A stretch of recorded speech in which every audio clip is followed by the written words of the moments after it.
నుంచి తన యొక్క రూపం తన పోలిక లాగానే మరి ఆ యొక్క ఆకారము చేసి అందుట్లో దేవుడు తన ఊపిరి ఊదాడు.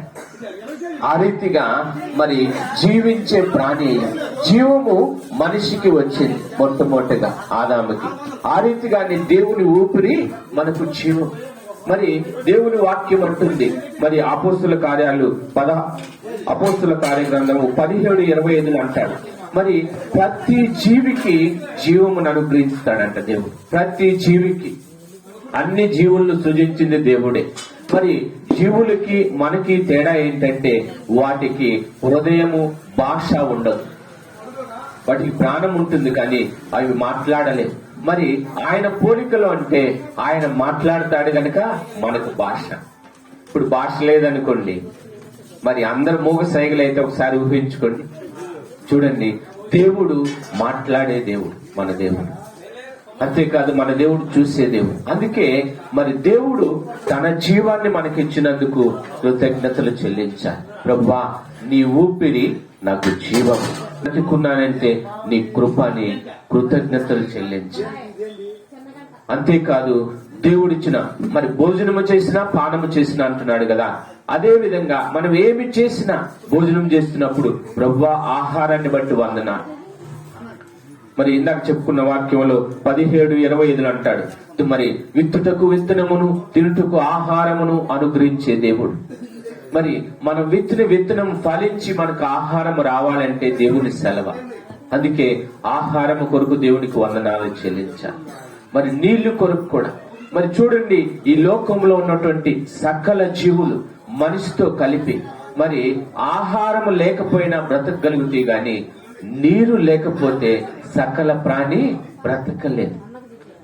మరి ఒక్కరోజు నీళ్లు దాక్కుని ఉండండి, 1 గంట 2 గంటలు 3 గంటలు నీళ్లు దాక్కుని ఉండండి, చూడండి ప్రాణము నిలువదు. దేవుడిచ్చిన మంచి నీరు కొరకు దేవుడికి కృతజ్ఞతలు చెల్లించాలి. మరి ఇష్టానికి ఎవరికి అధికారం లేదు. యేసు ప్రభు వారు మరి ఈ భూమి మీద జన్మించి ఆయన జీవితం పవిత్రం, ఆయనలో ఏ పాపము లేదు. 33.5 సంవత్సరాలు ఈ భూమి మీద పవిత్రమైన, పరిశుద్ధమైన, నిష్కలంకమైన జీవితం జీవించి, అంతేకాదు ఆయన సిలువలో తన ప్రాణం పెట్టి నశించిపోతున్న మనలను పాపులమై ఉండగానే మన కొరకు తన ప్రాణం పెట్టడం చేత మరి యేసు క్రీస్తు నామమున పాప క్షమాపణ వచ్చింది. ఆ పాప క్షమాపణ బట్టే మనం అందరము తండ్రి అయిన దేవునితో సమాధానపరచబడి మరి బాప్తిజం అనే ఆ యొక్క ముద్ర ద్వారా, మరి పాత నిబంధన కాలంలో అయితే ఇశ్రాయేలీలకైతే సున్నత్ అనే గుర్తు, మరి కొత్త నిబంధనలో మనకు బాప్తిజము ద్వారా.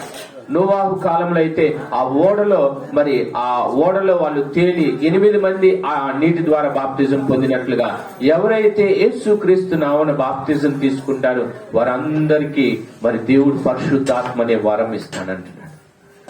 మరి అట్టి భాగ్యం, పాప క్షమాపణ ఇచ్చాడు. అంతేకాదు పరిశుద్ధాత్మ అంటే మరి దేవుడి ఆత్మ, యేసుక్రీస్తు వారి ఆత్మ అని రాయబడి ఉచితముగా ఎందరైతే రక్షింపబడో వారందరూ పరిశుద్ధాత్మ అనే వరము దేవుడు ఉచితముగా ఇచ్చాడు.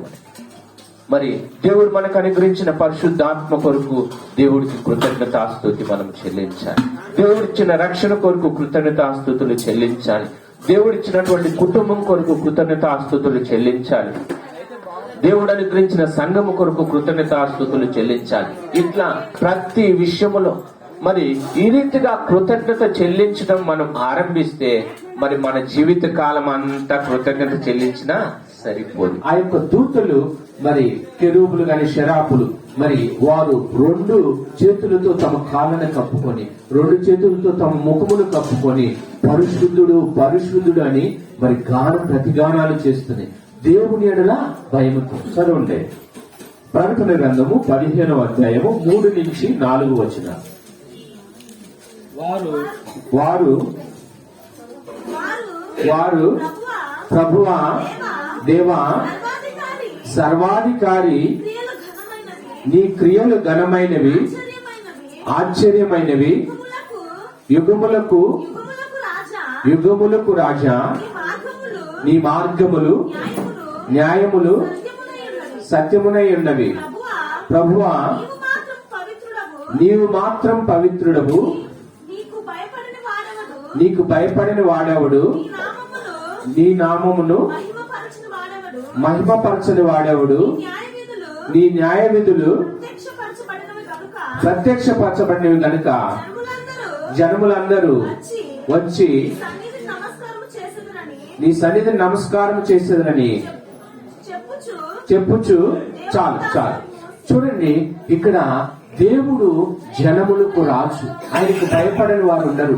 మరి వారందరూ కూడా సాగిలపడి నమస్కారం చేస్తూ ప్రభువా సర్వాధికారిని వారు దేవుణ్ణి మొక్కుతున్నారు. మరి మనం మొక్కే దేవుడు ఎవరో తెలిస్తే మనము కృతజ్ఞత చెల్లించేటప్పుడైనా ప్రార్థించేటప్పుడైనా ఆ భయముతో మనము చూడండి, ఒక ప్రధానమంత్రి లేకపోతే ఒక ఎంపీ దగ్గరికి వెళ్ళామనుకోండి, ఒక ఎమ్మెల్యే దగ్గరికి ఎంతో మరి అటెన్షన్ తో నిలబడతాం, ఎంతో చేతులు కట్టుకొని ఎంతో వినయముతో నిలబడతాం. మరి దేవుని సన్నిధికి వచ్చినటువంటి మనము కూడా దేవునికి నువ్వు ఎప్పుడు ప్రార్థన చేసినప్పుడైనా, ఎప్పుడు కృతజ్ఞత చెల్లించేటప్పుడైనా దేవునికి మరి తగినట్లుగా మనము మరి ఆయనకు ఆయన సన్నిధిలో ఆయన దేవుడు సర్వాధికారి, ఆయన యుగములకు ప్రభు అంట, జనములకు రాజు, తరతరములు ఉండువాడు ఆయన. మరి ఆది నుంచి ఆయన ఉంటున్నాడు, ఆది నుంచి ఆయన ఉంటున్నాడు. ఆయనకి మరి ఆది అంతము లేనివాడు, అల్ఫా ఒమేగా ఆయనే. మరి యుగ యుగాలు జీవిస్తున్నటువంటి దేవుడు. మరి ఆయన ఒక్కడే పవిత్రుడు అంటున్నాడు దూతలు. చూసారా, మరి ఆయన జీవితములో మరి ఆ పవిత్రత ఉంది, ఆయన చూపులో ఆయన జీవితములో పరిశుద్ధత ఉంది. ఈ భూమి మీద మనిషిగా రక్తమాంసము ధరించి జీవించినప్పుడు ఆయన జీవితములో పవిత్రత ఉంది. మరి అందుకే అంటున్నాడు కీర్తనలో, ప్రభువా మరి ఎన్నటన్నిటికీ పరిశుద్ధతయే నీ సన్నిధికి అనుకో. పరిశుద్ధత లేకుండా మరి పవిత్రత లేకుండా మరి దేవుని సన్నిధిలో మనము వెళ్ళలేమా. పరిశుద్ధత దేవుని సన్నిధికి మనకు అనుకూలమంట. అందుకే మరి దేవుడు ఏమై ఉన్నాడో మరి ఆయన్ని బట్టి ఆయనకు కృతజ్ఞతాస్తుతులు చెల్లించాలి. ఆయన జనములకు రాజు, యుగములకు దేవుడు ఆయన. మరి మనకు సమయము కాలం మనకి, కానీ ఆయన కాలాతీతుడు, కాలానికి మించిన దేవుడు. మరి కాలానికి కూడా సమయానికి కూడా ఆయన దేవుడు ఉంటున్నాడు. మరి అతి దేవుణ్ణి మరి మన జీవితం ద్వారా కృతజ్ఞతాస్తుతులు చెల్లించి ఘనపరచాలి. ఈ రీతిగా మరి దేవుడు మనకి ఇచ్చినటువంటి బిడ్డలను బట్టి కృతజ్ఞత చెల్లించాలి. దేవుడు మనకిచ్చిన చేతి పనిని బట్టి కృతజ్ఞతలు చెల్లించాలి. దేవుడు మనకు అనుగ్రహించిన మరి సేవ చేయటానికి భాగ్యం ఇచ్చాడు, దాన్ని బట్టి కృతజ్ఞత చెల్లించాలి. ఇట్లా ప్రతి విషయములో కృతజ్ఞత చెల్లించాలి. ఒక గొప్ప దైవజనుడంట, మరి ఆయన సబ్బు, స్నానం చేసే సబ్బును బట్టి దేవుడికి కృతజ్ఞత చెల్లించాలి. ఇట్లా ప్రతి విషయంలో కృతజ్ఞత చెల్లించాలి. ఈ కృతజ్ఞత చెల్లించినప్పుడు మరి ఏం జరుగుతుంది అని అంటే, మరి కృతజ్ఞత చెల్లించినప్పుడు ఇంకా నీవు రెట్టింపు దీవెన పొందుతావు. మరి ఇట్లా నువ్వు కృతజ్ఞత స్తుతులు నువ్వు అర్పించుచున్నప్పుడే దేవుని సన్నిధి పరము నుంచి దీవెన కుమ్మరించబడతాం. దేవుని యొక్క దూతలంతా మనం ప్రార్థన చేస్తున్నప్పుడు భూమి మీదకి దేవుడు దూతలను పంపిస్తా ఉంటాడు, తన దూతల్ని. మరి పంపిస్తున్నప్పుడు మరి దూతలందరూ వచ్చి ఆ గంపలు తీసుకొని ప్రార్థనలు అన్ని తీసుకుని వెళ్తా ఉంటారు. ప్రార్థనల గంపలు చూస్తే అన్ని నిండిపోతాయి, కృతజ్ఞత చూస్తే ఆ గంపలు ఖాళీగా ఉంటాయి. అంటే దేవుడు ఎదురు చూస్తాడు. మరి ఒక భక్తుడు చెప్తున్నాడు, కృతజ్ఞత చెల్లించినప్పుడు అంట మన చేయి పైన ఉంటుందంట, దేవుని చేయి ఇట్లా కింద ఉంటుందంట. అబ్బా, ఎంత గొప్ప విషయం కదా. దేవుడికి కృతజ్ఞత అంత ప్రీతికరం. ఎట్లా తెలుసు అని అంటే, 10 మంది కుష్ఠరోగులు మరి బాగయ్యారంట. మరి 10 మంది కుష్ఠరోగులు బాగైతే ఒక్క సమరయుడు మాత్రం దేవుని సన్నిధికి వచ్చి కనపడితే దేవుడు అంటున్నాడు, మిగిలిన 9 మంది ఎక్కడ అని. అంటే దేవుడు కృతజ్ఞత కోసం ఎదురు చూస్తుంటున్నాడు. ఎట్లా ఎదురు చూస్తాడు? మరి యోబు గ్రంథములో అంటాడు, దేవుడంట మరి ఆయన రూపములో చేయబడిన మనల్ని ప్రతి క్షణమున చూస్తాడు, ప్రతి పగలు దర్శిస్తాడు, ప్రతి క్షణమున మనల్ని పరీక్షిస్తాడు. మన యొక్క ప్రతి మూమెంట్, మన ప్రతి కదలిక, మన చూపు, మరి మన మాట, మన క్రియలు, మనము ఫోన్లో చూసేది, మనం చేసే అన్ని కూడా తెలుసు.